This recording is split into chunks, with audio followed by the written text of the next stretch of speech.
Here I have several pocket hole jigs, all made at varying times and all slightly different. This one has a handle on the front, the other two have it on the back. Basically what they do is they allow the piece to be clamped into place so it doesn't move. Up front here, basically these are where you're going to drill your holes. They have guide bushings here, which are going to bring the holes in on an angle. It's going to allow you to create a really nice joint that has lots of holding power. With the aid of two actual drills, one right at the front which creates a pilot hole, the second one is for the head of the actual screw to slide into, and you have a collar on the bottom here which basically sets the depth of the cut. Simply just set your drill for high.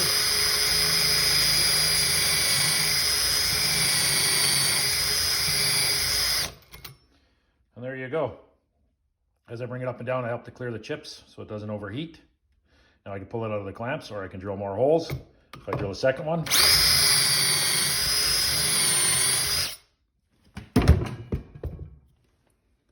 pull the handle back,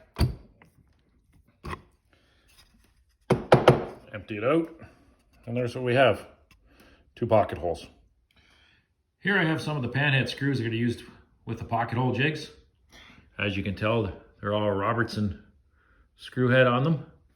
They come in different lengths, different colors. You've got a fine thread and you've got a coarse thread, all for different purposes. I've used them in solid material such as pine, oak, ash, a number of those, and they work really well in Baltic birch. The one feature that they all have is they have this little groove cut. This acts as basically a drill, and it allows the screw to pull itself in without cracking the material on the other side. This is one method of fastening. And what you do is you want to make sure that when you do fasten them, or when you screw them, they're going to pull up tight. If they are on this board and they're going into edge grain over here, rather than the other way, so they're going into end grain, they're going to actually hold a lot better. Here's a second way you can hold them. So you can put two pieces together like that.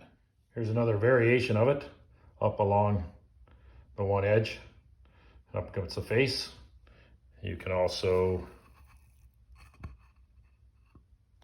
put it on the inside of that L shape too. Here's a clamp used for fastening the two pieces together, using the pocket hole to your advantage and pulling it in tight. What you want to do is you need to make this flush on the top and on the edge.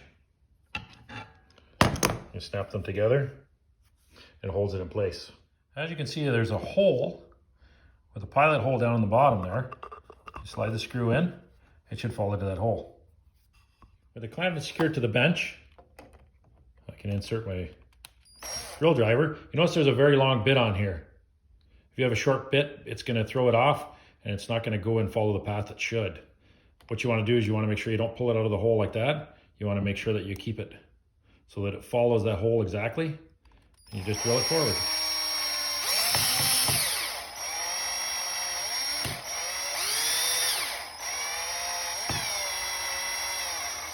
And it'll pull it in nice and tight. Here I have two pieces that I've mitered on my sliding compound miter saw, a 45-degree angle. If you notice, they have a rabbet in them, cut on the back. So what I'm going to do is if I move them out of the way, although they're a couple pieces of scrap, so they are not the same thickness, which you may notice. So if I slide them in like this, they'll make a pretty nice picture frame. Okay, so I have it like that. In order to make these cuts, I have to cut this one and this one at 45-degree angles on the opposite sides because the rabbet's there. The two pieces basically have to cut on 45-degree angles, both in a different direction. One to the left, and as you see, the one that's set up, it's to the right. Yeah, it's the only way that they're going to fit together. I can set pocket holes in something that's on an angle. I'm too close to the outside edge here. The length of my pocket might be too long and it might show out through the end. So I have to make sure I line it up properly when I do this. You do it just like a normal run on a pocket. Setting up for the pocket holes, what you want to do is you're going to use this type of clamp here. Okay, and it says an adjustable thumb screw there. And you're going to click it into place like a regular set of vice grips. You want to place it right in between your two holes, and you want to be centered as possible on the line there. You'd use the same basic approach when you're actually doing a miter joint here. You want to make sure that the clamp is not in your way when you're going to put the screws in, and this works quite well. What I've done is I've clamped the piece down. They have to be the same thickness, or this one piece will be loose and one will be tight. And even though it's on the angle there, it's the exact same procedure. You see it pull itself in?